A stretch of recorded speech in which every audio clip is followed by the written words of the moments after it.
di mana ayah? Uban? Uban mana uban? Uban mana?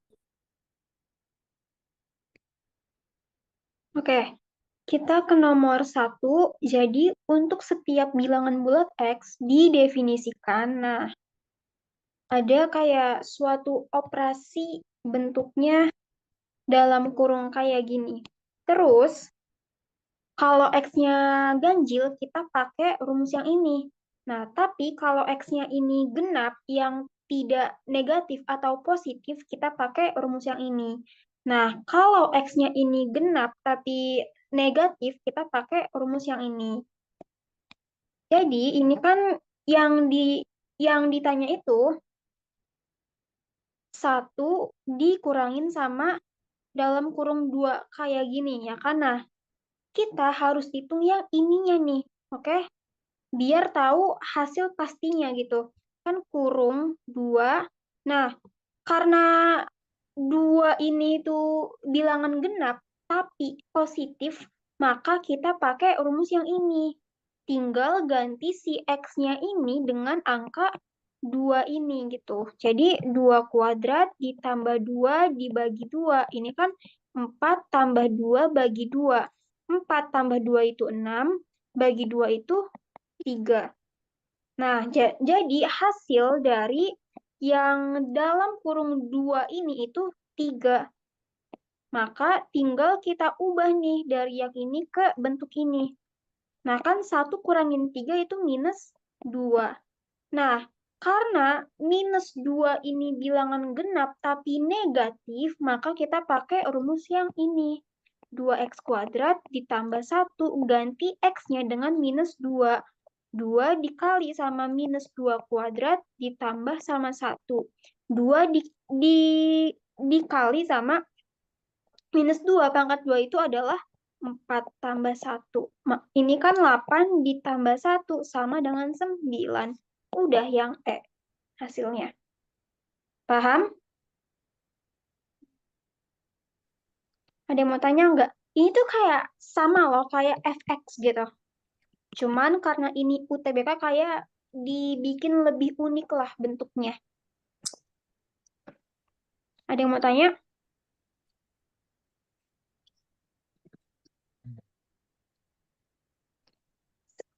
Lebih ke bukan operasi baru sih. Ini lebih ke bentuknya lebih unik gitu. Biasanya kan kita dapat bentuk fx ya. Fx ini kalau x-nya ganjil maka pakai pakai rumus yang ini. Nah, tapi karena ini UTBK, mungkin si panitianya nggak yang pengen umum gitu, dia bentuk em, yang lebih unik lah. Bukan fx lagi, tapi dalam kurung x gitu. Tapi ya intinya sama aja. Paham?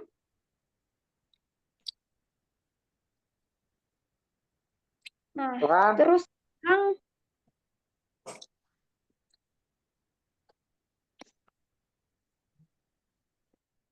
jadi kita lihat ini yang di dalam kurungnya iya nih kan, lihat nih.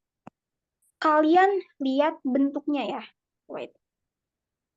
Nah, kan bentuknya itu dalam kurung yang tegak sama yang bengkok gini kan. Nah, ini tuh operasinya. Nah, terus lihat nih bentuk yang sama nih. Kan bentuk yang ini sama ini kan sama. Nah, maka X-nya ini 2. Kalau X-nya 2, dia kan genap tapi tak negatif. Maka pakai rumus yang ini gitu. Nah, nanti kalau udah dapet hasilnya, kan kan nanti akan akan dapat dalam kurung yang tegak 1, nanti kalian kurangin sama hasil dari ini. Kan kan kan tadi 3 ya kan. Nah, maka ini kan minus 2. Nah, bentuk ini sama sama ini juga sama. Maka kita pakai rumus yang rumus yang genap tapi negatif itu ya. Jadi ya nggak yang sesusah itu kok. Asal paham aja sama bentuknya. Oke? Nah, kita ke nomor 2. Nah, ini juga nggak sesusah itu trigonometrinya. Nah, jadi Kalau sudut si alfa ini ada di antara 0 sampai 90, nah ini nih kuncinya nih. Kalau dia ada di antara 0 sampai 90, maka sin konstan positif semua. Nah, terus kan ini kan cos alfanya itu 3/4. Nah, kalau trigonometri aku biasanya pakai segitiga siku-siku ya, biar gampang ngitungnya aja sih.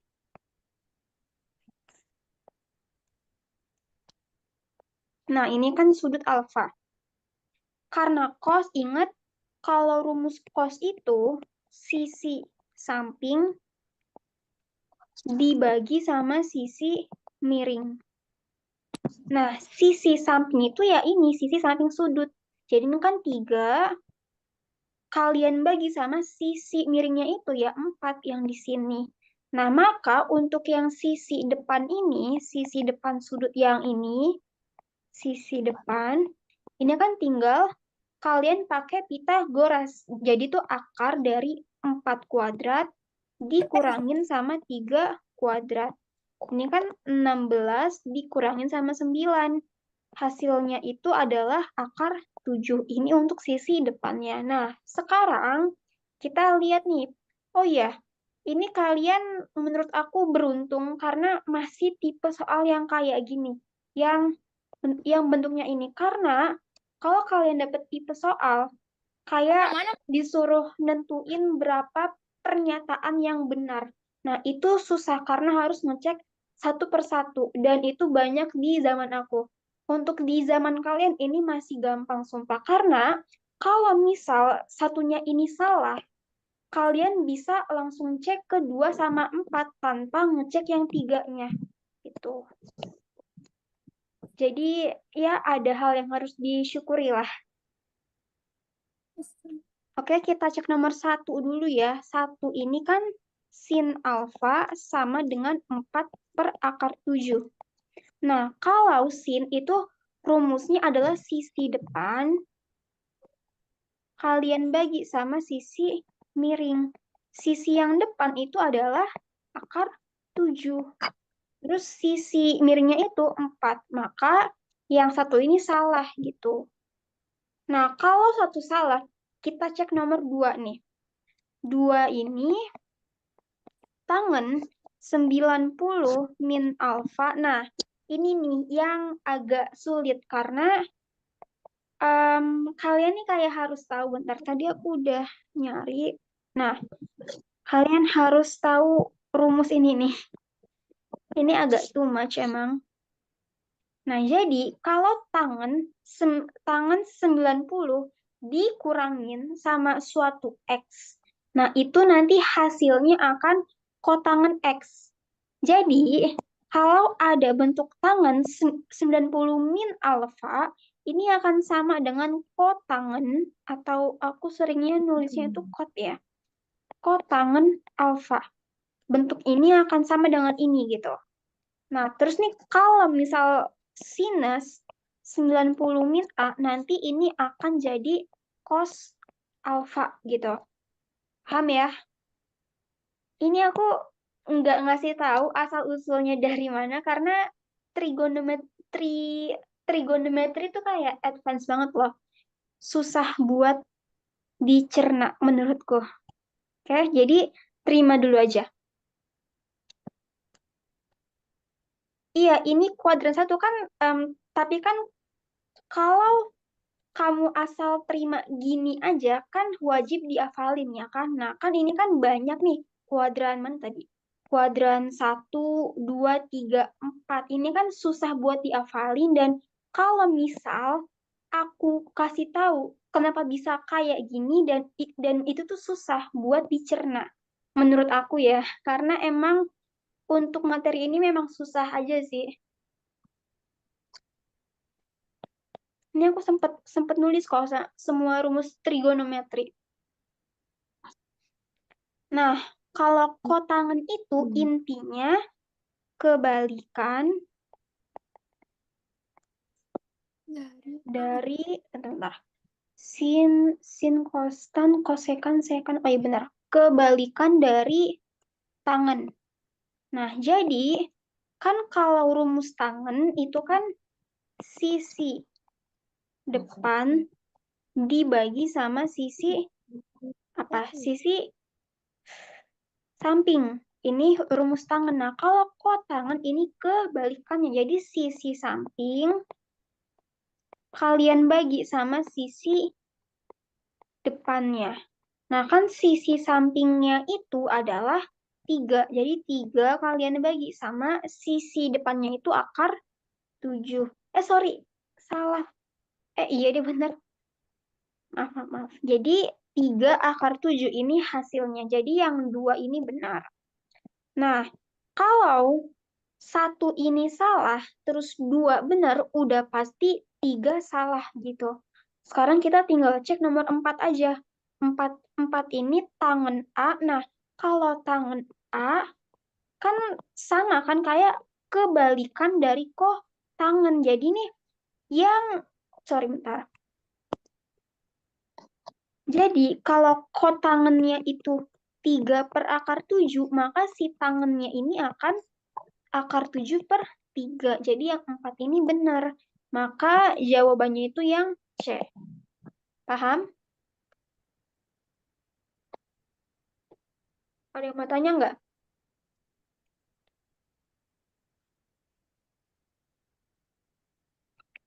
Sekarang ke nomor 3. Nah, ini 3 gampang banget sumpah.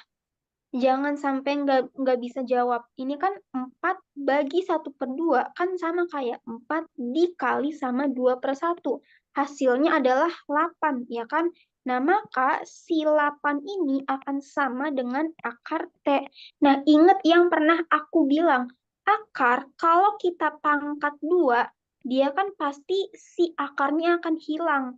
Nah, tapi kalau yang sebelah kanan kita pangkat 2, yang di sebelah kiri juga harus dipangkatin 2 gitu. Nah, maka nanti dapat hasilnya ini 8 pangkat 2 itu kan 64. Akar T pangkat 2 itu tinggal T. Maka si T-nya ini 64. Gitu doang udah. Paham?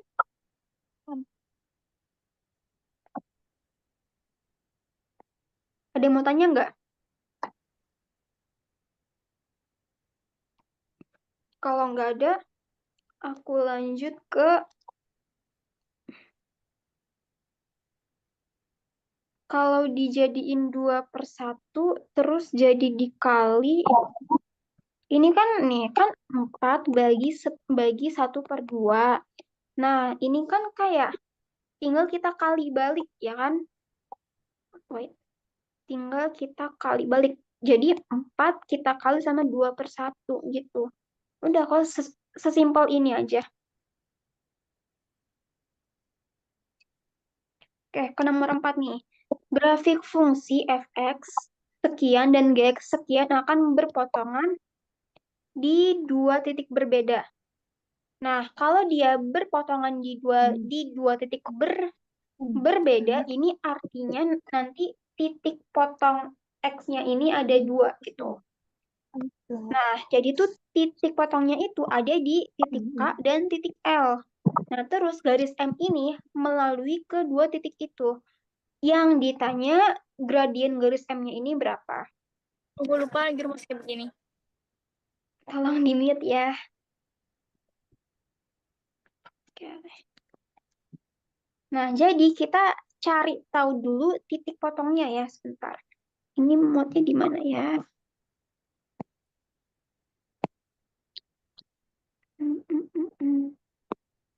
Oke, kita cari tahu dulu titik potongnya. Titik potongnya ini, mana tadi? Nah, ini kan ada 2 grafik, ya kan? Kalau ada 2 grafik, mau kita cari tahu titik potongnya, maka kita harus samain si fx sama dengan gx gitu. Ini kan 2x kuadrat min x minus 1 akan sama dengan x kuadrat min 3x ditambah 7. Nah, terus ini kan 2x kuadrat min X min 1. Nah, yang sebelah kanan kita pindahin semuanya ke sebelah kiri ya. Jadi min X kuadrat ditambah 3X dikurang 7 sama dengan 0. Ini kan 2X kuadrat dikurangin sama X kuadrat itu hasilnya adalah X kuadrat. Terus min X ditambah 3X hasilnya adalah plus 2X. Minus 1 dikurangin 7 itu hasilnya minus 8 sama dengan 0. Maka ini kan tinggal kita faktorin nih. Berapa kali berapa yang hasilnya ini minus 8. Tapi kalau kalian jumlah hasilnya adalah 2. Berapa tuh? Berapa kali berapa yang hasilnya minus 8. Tapi kalau kalian jumlahin hasilnya 2. Iya, 4 dan minus 2. Maka X plus 4 dikali sama X minus 2. Ini kan 4, kalau kalian minus 2, hasilnya adalah minus 8. Tapi kalau 4 ditambah dengan minus 2, kan hasilnya bakal 2. Paham sampai sini? Jadi titik potong di X-nya itu, X tambah 4 sama dengan 0, X-nya sama dengan minus 4, atau X minus 2 sama dengan 0. X-nya sama dengan 2. Itu. Nah, terus sekarang kan kita udah dapat titik potong X-nya. Sekarang kita nyari titik potong Y-nya. Titik potong di Y. Nah, karena di X ini ada 2 titik potong, maka di Y juga akan ada 2 titik potong gitu. Jadi ini kita kayak bedah kasus nih. Saat X-nya ini minus 4, nah, kalian bebas mau pakai rumus yang fx atau yang gx karena itu hasilnya akan sama aja. Ingat ya, kalau fx dan gx ini tuh sama kayak y. Oke. Maka misal nih aku mau pakai rumus yang gx ya. Jadi si y ini akan sama dengan x kuadrat min 3x ditambah 7. Nah, kalian tinggal ganti x-nya dengan minus 4. Jadi minus 4 kuadrat dikurangin sama 3 dikali minus 4 ditambah sama 7. Ini kan 16 min 3 dikali sama min 4 itu adalah plus 12 ditambah sama 7. Nanti ini akan dapat 35. Nah, jadi titik potong yang pertamanya itu X-nya minus 4, Y-nya 35. Nah, terus kan masih ada titik potong saat X-nya ini 2. Sama kayak tadi, tinggal kalian ganti aja X-nya ini dengan 2. Maka 2 kuadrat dikurangin sama 3 dikali 2 ditambah sama 7. Ini kan 4 dikurangin 6 ditambah sama 7. Ini hasilnya 4 kurang 6 itu minus 2 tambah 7 itu 5. Nah, maka titik potong yang kedua itu X-nya 2, Y-nya ini 5. Paham sampai sini? Ada yang pengen tanya nggak?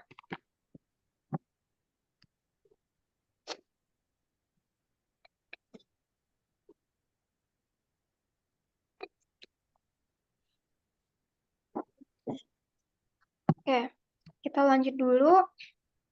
Nah, karena tadi garis si M ini melewati titik potong yang ini dan yang ini, maka untuk mencari gradiennya, kita bisa pakai rumus Y2 dikurangin Y1 dibagi sama X2 dikurangin X1. Nah, ini kan ada 2 titik ya. Kalian bebas mau X1-nya yang ini atau boleh yang ini juga, tapi harus konsisten. Kalau X1-nya ini minus 4, maka Y1-nya harus 35. Nah, kalau X2-nya ini 2, maka Y2-nya harus 5 gitu. Oke? Jadi kan ini kan si Y2 itu kan 5. Dikurangin sama 35 dibagi sama X2-nya itu 2 dikurangin sama minus 4. Ini kan 5 kurangin 35 itu minus 30. 2 2 dikurangi min 4 kan sama ya, kayak 2 ditambah 4 itu 6. Jadi min 30 bagi 6 itu minus 5. Maka gradiennya itu minus 5 yang A. Itu karena sama ya Kak, di antara 2 itu. Sama gimana nih? Nah, ini kan X1, Y1. Ini kan X2, Y2. Nah, tapi kalau mau kalian tukar juga boleh. Misal minus 4, 35. Ini mau kalian tulis X2, Y2. Ini boleh. Terus misal yang 2,5 ini kalian tulis X1, Y1 juga boleh. Asal harus konsisten ya. Jangan X1, Y2 gitu. Oke.